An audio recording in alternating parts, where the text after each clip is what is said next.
Hello everyone, my name's Cliff and welcome back to my channel. This is Cliff's Dark Gems. And if you're new here, welcome for the first time. And tonight, I'm going to count down my top 10 favourite books from 2024. Stay tuned.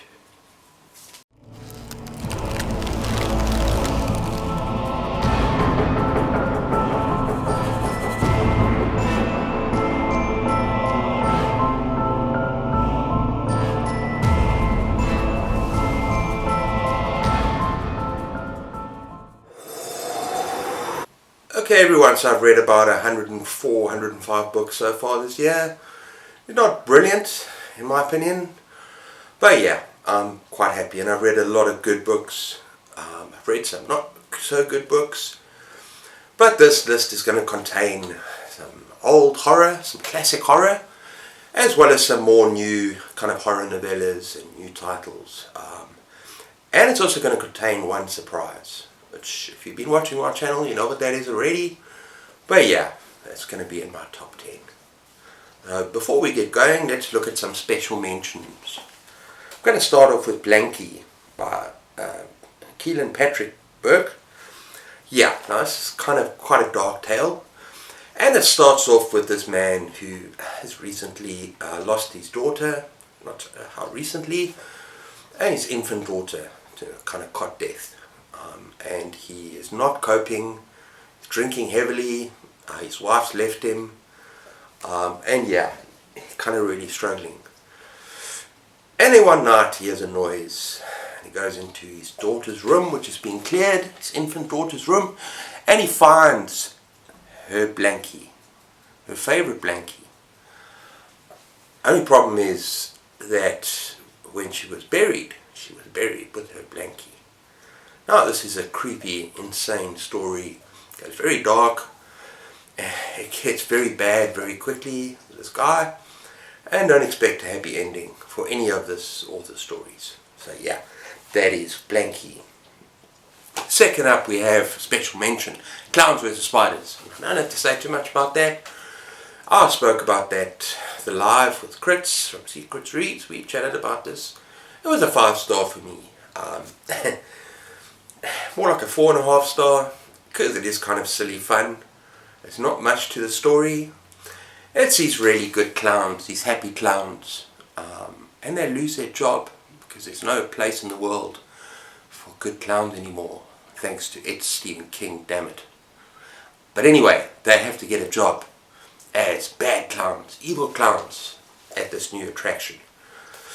And to make matters more interesting, I'm just going to fast forward a bit. There's an invasion of a horde of giant spiders. You know, will the clowns prevail in Clowns vs. Spiders? Who will come out on top? Fantastic book. A lot of fun, mix of horror and humour, and I loved it. Okay, my big surprise at number 10 is my only non-horror entry, and that is Legends and Lattes by Travis Baldree. Now, this is just a wonderful, charming, delightful story. That is a warm hug, basically, and I read it when I really needed it. I was very down, and this book was just special. And it's about a battle-hardened orc, and she's retired, and she's hanging up her sword for the last time. And she goes to a small town, and she decides to open up a coffee shop. That was a dream. And this whole story is about the trials and tribulations that she faces, opening up the shop, the friends she meets, and the loves she meets along the way.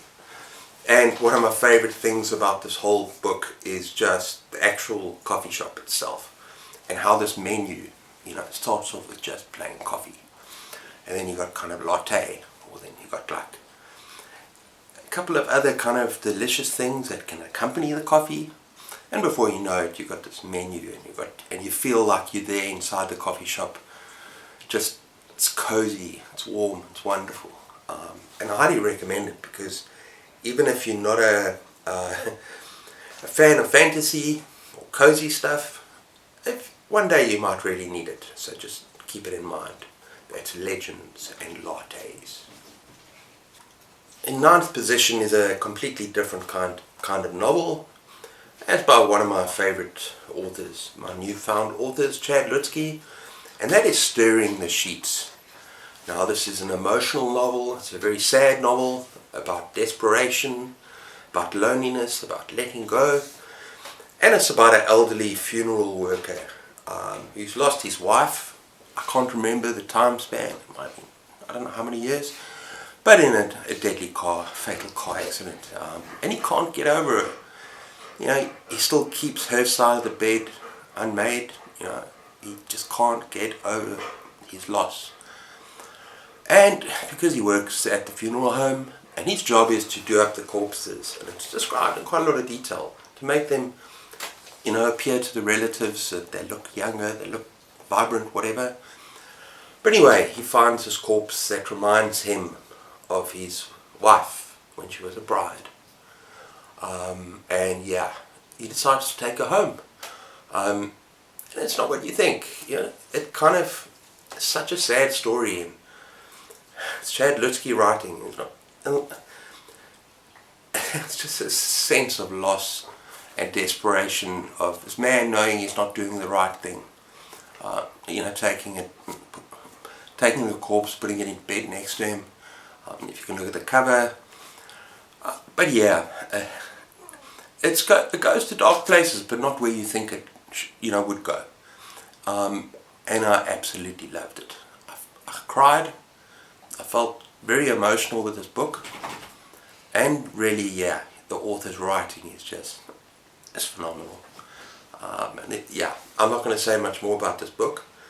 If you are into a grief horror, and that's the thing, grief horror, and do yourselves a favour and read this book. But even if you want to read something that is dark, but is kind of emotional depth, then you need to read this book. And that is Stirring the Sheets by Chad Lutsky. And now for something completely different. Yeah, we got The Forgotten Island by David Sodergren. Now that's another one of my favourite new to me authors, David Sodergren, and this book is wild.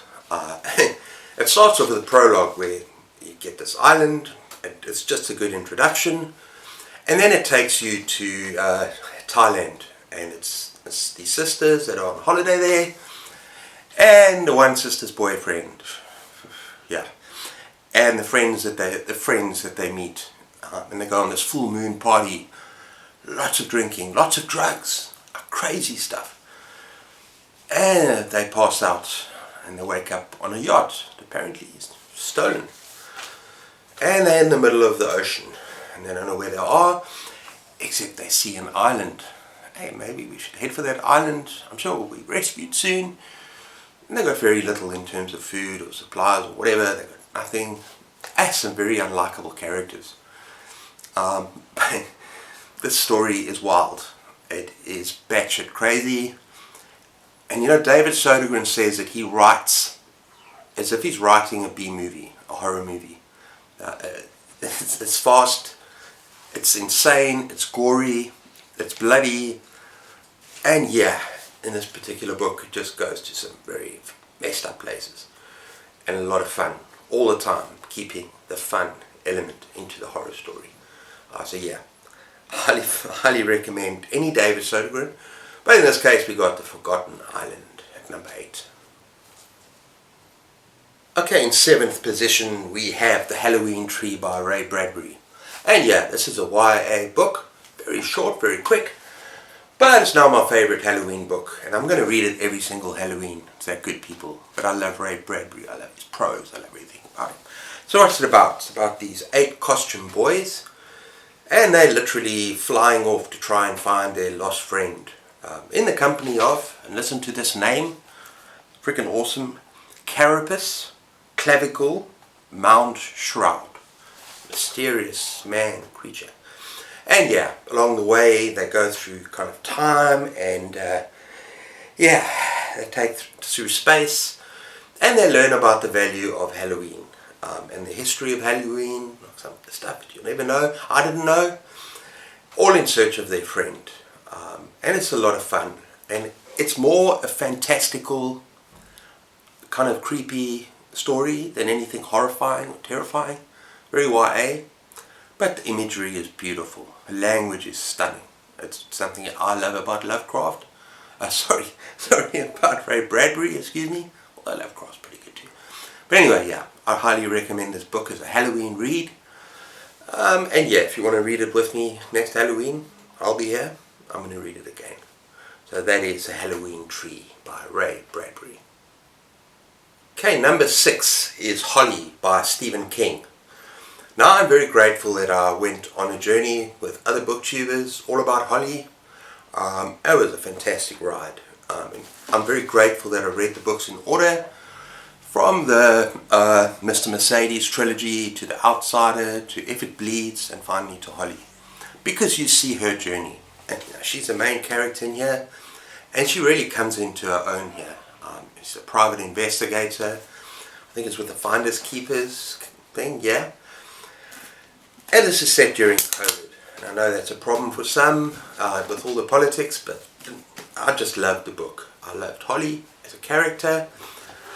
And what happens is she ends up on a case on her own, and she gets a call for a missing person case, okay? And it happens to be this young, beautiful girl. And reluctantly she goes, tries to find out about this missing person. And you get to this town. Now, one of the things that I absolutely love about this novel is the incredibly terrifying villains. And I just want to read, without giving any spoilers away, just one paragraph at the back. Mere blocks from where Bonnie Dahl, that's the missing girl, disappeared, live professors Rodney and Emily Harris. They are the picture of bourgeois,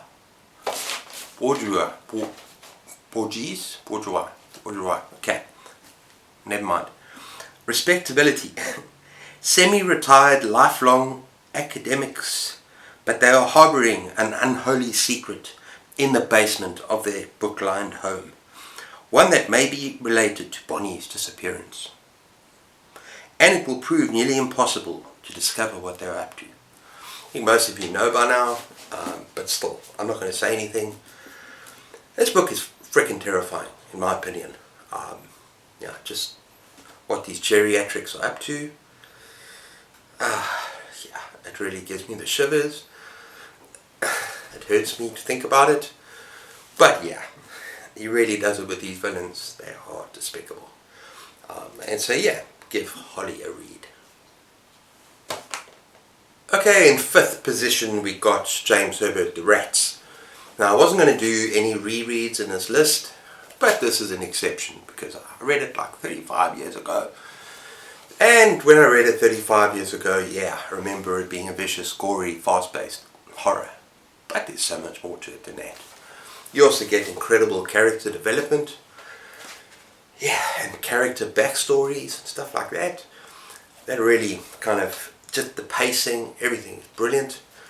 And you also get a lot of social commentary about the British government, the critique of the British government at that time, that they'd not done enough after World War II, and especially after the Blitz bombings of London, and in particular East London, which is kind of the poor area, that they did not do enough to clear up. And The Rats is kind of a critique of that. But it's more than that. When you really get down to it, okay, now we're going to go back. It is gory, it is bloody, it is fun. And some of the actual kind of set pieces in this book, kind of the nastiest things I've ever read. And it's just insane. And I've got to warn you, it's like chapter 3, so it's quite soon in the book. If you have a problem, I'm going to say this because some of you might not read it and might thank me. Don't tell me I'm giving spoilers. Don't want to hear it, then just click over. But if you don't like an infant being eaten to death by a rat and a dog trying to save her, then yeah, don't read it. So I warned you, could have gone across, yeah, could have. But it's right at the beginning, and it doesn't really have anything to do with the plot. The plot is that rats are just killing everything, and nothing is safe. And James Herbert goes to dark places. He really does go to twisted places in this book. So yeah, but it's fun, and it's fast-paced, and it's got an incredible story. And yeah, there's also 2 more books in the series that I'm going to read this year. and then I'm going to give a full review. And I might just be giving the review with John from Disquiet and Dragons, because he's got a James Herbert project this year on his Discord as a group read that I'm taking part in. So it'll be on my channel, on his channel, and definitely check out his channel, the good one, people. So yeah, that is Rats by James Herbert. Okay, in fourth position we have my second Chad Lutsky book, and this is How the Skin Sheds. And now this is not one of Chad Lutsky's typical books. Normally he writes coming of age, kind of warm, emotional horror, horror with heart. This is a splatter western. This is far more grim and a lot darker, people.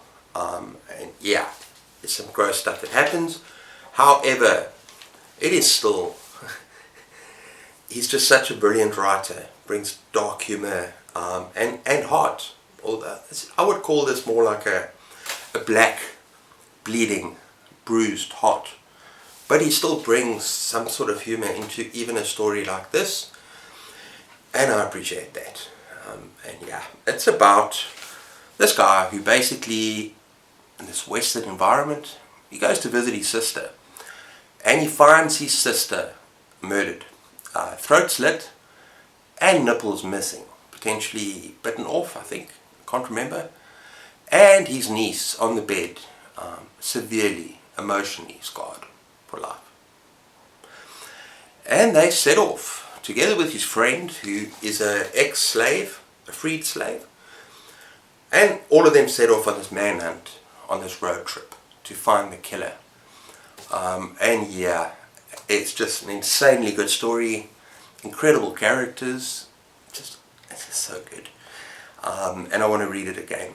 And like I said, it's unlike his other stories, but it's still just as good. He's such a storyteller, this man. He's a wizard. So yeah, I would highly recommend How the Skin Sheds by Chad Lutsky. Okay everyone, so that we got to my top 3 now, books that I've read this year. What are they going to be? Let's start off with number 3. And this could have been any of these top 3. Kind of played around with the ideas a lot. Finally came to these decisions. Okay, so number 3 is Maggies Grave by David Sodergren. My second entry for David Sodergren. And the best one of his works that I've read. And it's basically, first you got the prologue, just introduced to this woman that's being tried as a witch. And she's pregnant. I'm not going to say anything more, but it's a kick in the guts. And then you fast forward in time, and yeah, you got a little Scottish village. It's like 44 inhabitants, and there's not much to do there. Not much in terms of this one place where the kids hang out, teenagers drink. I think they play 10-pin bowling or whatever, bowling. There's not much to do there, except if you want to go up the little mountain that shadows over. You can find a gravestone, and it's lonely. And here lies Maggie Wall, the witch. And that's probably not a good idea to mess around with this gravestone, as people do in this book, because Maggie's got unfinished business, and she means to make people pay. That's all I'm going to say about the plot. There's other stuff that happens with the town folks, especially with the adults. It gets kind of weird, but it is fast paced, it is bloody, it is crazy, it is gory, and it's relentless, and I loved it. And there's one scene in particular, you'll know when you get to it. That sort of takes place around on the graveyard. But okay, let's just say it's kind of seared into my mind for life. I'm never going to forget it. That horror imagery is just going to drag me, my brain. Yeah, I'm not going to talk about it anymore. But highly recommend it. The author, David Sodergren, and the book. If you're a horror lover, Maggie's Grave is for you. In the second position, we have A Short Stay in Hell by Stephen L. Peck. Now this could easily have been my first, 1 and 2 were very close, as was 3, Maggies Grave.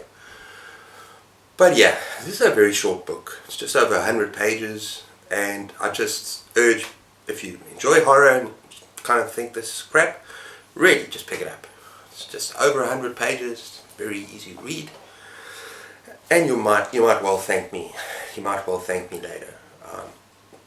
And it's about a happily married man, and he's a Mormon, and he's convinced that when he dies, he's going to go to Mormon heaven, or he's going to go to heaven and be reunited with his family. And then he does die. Well, you kind of meet him when he's dead. And he's thrown into a very strange kind of hell, which is this vast, infinite library modeled on, I think it's a Borges, I think it's the name of the author, a library of Babel. But anyway, he's thrown into there, and it's infinite, this library. And he can get out. He's just got to find the book of his life, correct version of his life, the book of his life, amongst the infinite number of books, of kind of arrangements of the alphabet. 90% of them will be gibberish. How long would that really take? I don't know. This book makes you question things like the finite and the infinite. It's existential horror. It makes you question mortality. It makes you question humanity, human connections. It is thought-provoking. It is gut-punching. And it's freaking haunting. By the end of the book, I couldn't sleep that night. Honestly, I could not sleep that night. And I thought about this book for days or weeks afterwards. In fact, I want to read it again now just to remember it. It's draining. It's, you know, screw hell. This was hell. And yeah, it just left me with a sense of absolute dread, absolute horror. And there were moments in the book that seemed kind of light, especially beginning. You think, oh, this can't be so bad. It can't be so bad if you consider what they've got available in this library. But the more you read, yeah, you sink down into certain depths, and I kind of, yeah. I'm not going to say anything more. It's a short book, people, just read it. A short stay in hell. Okay, everyone, so there can be only one. And I'm going to go with a novel that inspired or influenced The Shining by Stephen King. And that is Burnt Offerings by Robert Marasco. Now, I read this as part of a group read for 70s horror, and it is a 70s classic. Just be warned that it does show its 70s age in certain places. Kind of, yeah, I'm not going to go there. But it's about a couple, a family, that move from a kind of enclosed space, an apartment that's overheating, very noisy, and they move into this mansion for the summer, which they get at a steal. Maybe some things are too good to be true. Yeah, maybe a real steal. And also there's a condition that when they move into this mansion, yeah, they have to feed the brother and sister's mother that is going to be in the mansion with them, kind of in the far corner of the mansion. They're never going to see her. All they have to do is look after her by giving her 3 meals a day, just putting it there, and she'll come out and get it. They don't even have to look at her, and that's all there is to it. Then the place is theirs. Now, this is a very, very slow burn kind of book, and that puts a lot of people off. I think the first third of the book is very slow, but you're getting to know the family, you're getting to know the dynamics between the husband and wife and the child and his aunt, and at the same time things are tense. Little things happen that just make you uncomfortable, and then the tension is slowly increased. It's like a kind of a warm cooker. It's just like, and really it gets kind of terrifying towards the end. But throughout the book there are kind of set pieces that are, well, to me by surprise.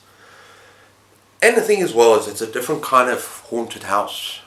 Not a haunted house like most haunted houses that try to get you out.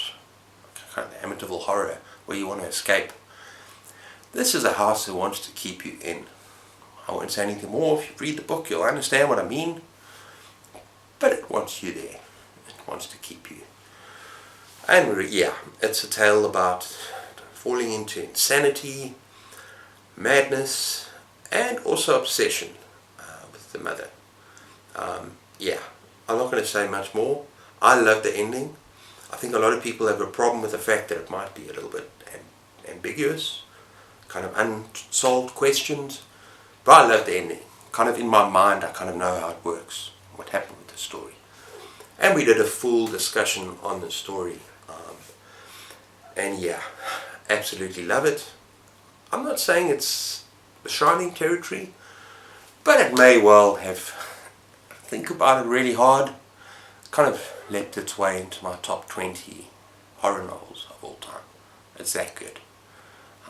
Just a classic 70s horror. That is Burnt Offerings. Okay everyone, so that's my top 10 list for 2024. What do you think of my reads? Have you read them? Got something to say? Please let me know down in the dark spaces below. And yeah, I hope you all have a Merry Christmas. And take care of yourselves.